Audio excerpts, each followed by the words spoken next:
We from the civil society, as you all know, majority of us here are former student leaders.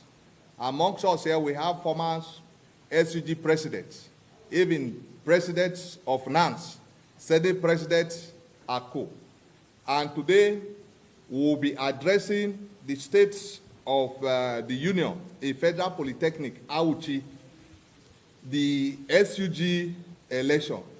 We are going to be separating the facts from the features and the truth from a falsehood. Because we had a very disturbing news that we find it difficult to cohere with. And we read in the pages of newspapers, even in the televisions, that there are some media outfits who report the SUG election crisis in Federal Polytechnic, Auchi, that claims that 2 died. Even our amiable leader, the person of Peter Obi, the immediate presidential candidate of Labour Party, even tweeted, and we became worried. What kind of society are we in?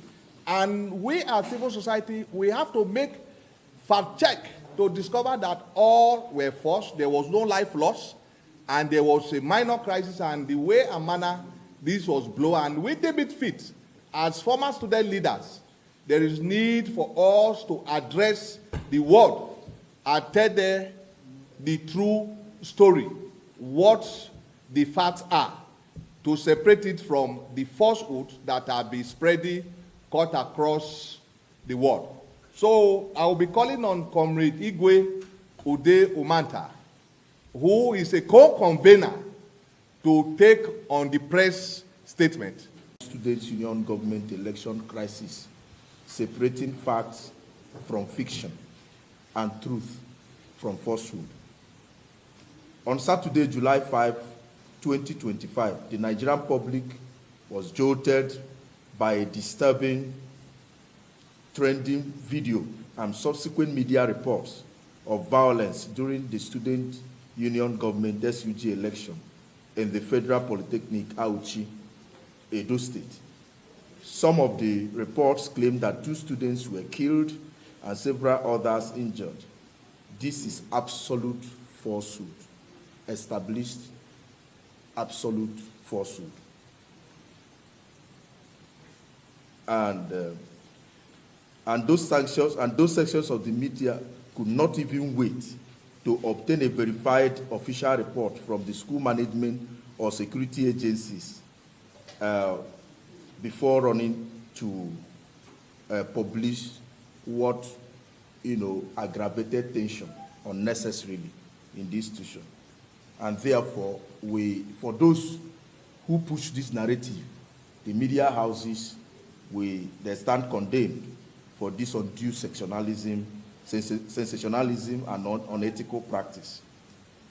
To worsen the false narrative, presidential candidate of the Labour Party in the 2023 presidential election, Mr. Peter Obi, poured petroleum into already raging fire, lit by fiction and falsehood. Mr. Peter Obi's irresponsible intervention heightened anxiety among parents, guardians, and the public, who felt that the students are facing grave danger or dire security challenge. This unnecessary aggravation put more pressure on the school and Auchi town due to overstress anxiety.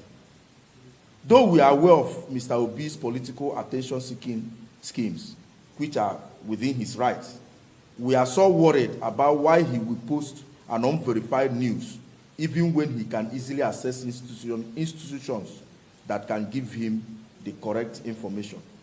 For a man who always charged us to go and verify, this is distasteful because we have verified and the result is the very opposite of what Obi posted. So we dare say that Obi lied, and this time he lied hard. For a person of his standing, we feel very, very worried. We feel ashamed that he got into this unnecessary crisis due to attention seeking.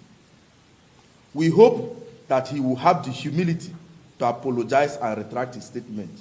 One does not understand why a man of Mr. P2B's public and political standing could jump on a bandwagon and totally demarcate and smear a thriving institution like Auchipoli. We, however, commend a few of the media who exhibited circumspection and professionalism by waiting for official reports before broadcast or reportage. Their professionalism has been helpful in dousing the tension and encouraging the civil society to find the truth about the incident. The school has already released an official statement concerning the facts of the incident, so we will not belabor the issues since the statement is fact-backed. The institutions, the statements they have made, nobody have come to say anything to the contrary because these are the facts. The institution have also begun investigation to find out internal forces that sabotage security in the school. We urge them to be swift, to be firm, and transparent. Nigerians want to know exactly why that ugly incident should happen in an institution of learning. But just to set the record straight, in the conduct of the SUG election, the school, internal security, Nigerian police, Department of State Services, National Security and Civil Defense Corps, and local vigilante were adequately mobilized to ensure security and history election.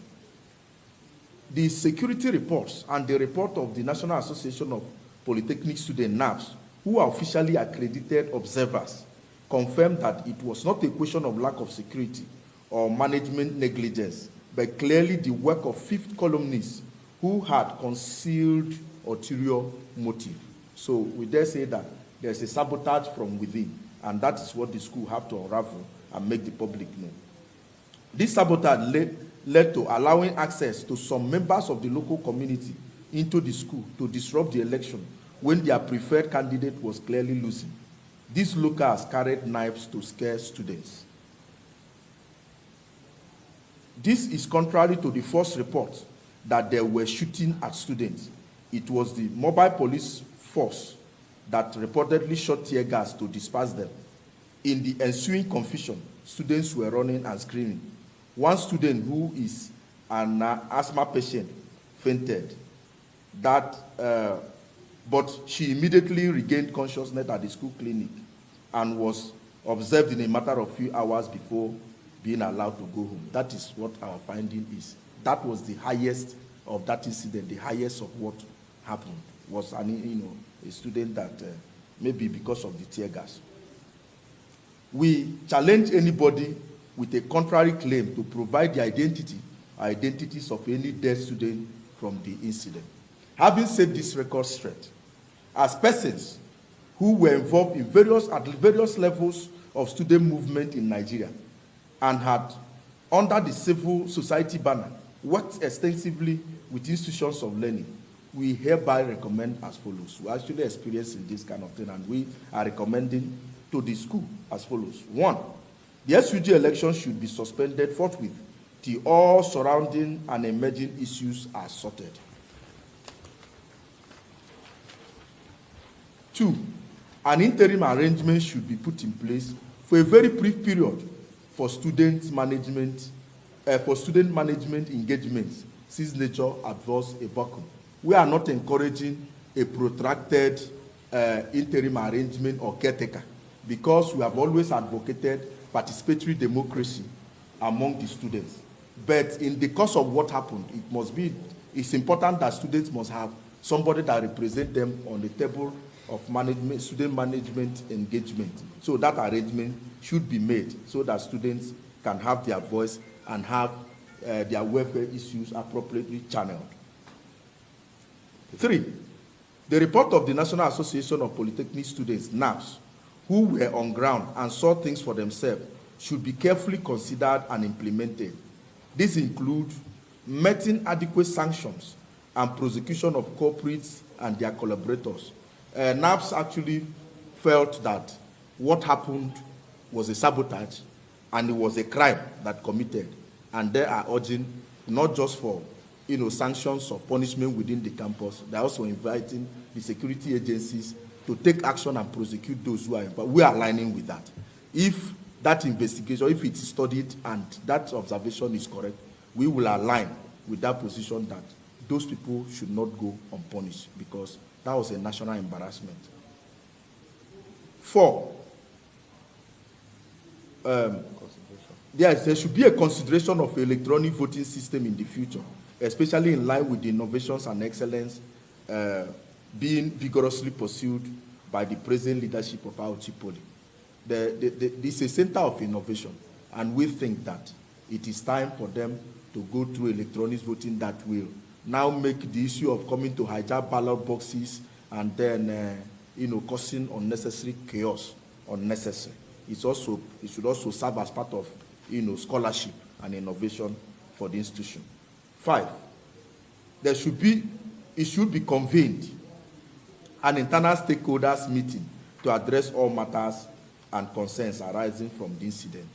The school should have an internal mechanism in which they meet with themselves, to talk to themselves, and then review what happened as a way to sorting out whatever may remain or may be lying in this whole ugly incident. It is important that the management of our Chipoli address this matter to a logical conclusion, including calling out those, whether individual or groups, who smeared the growing reputation of the school.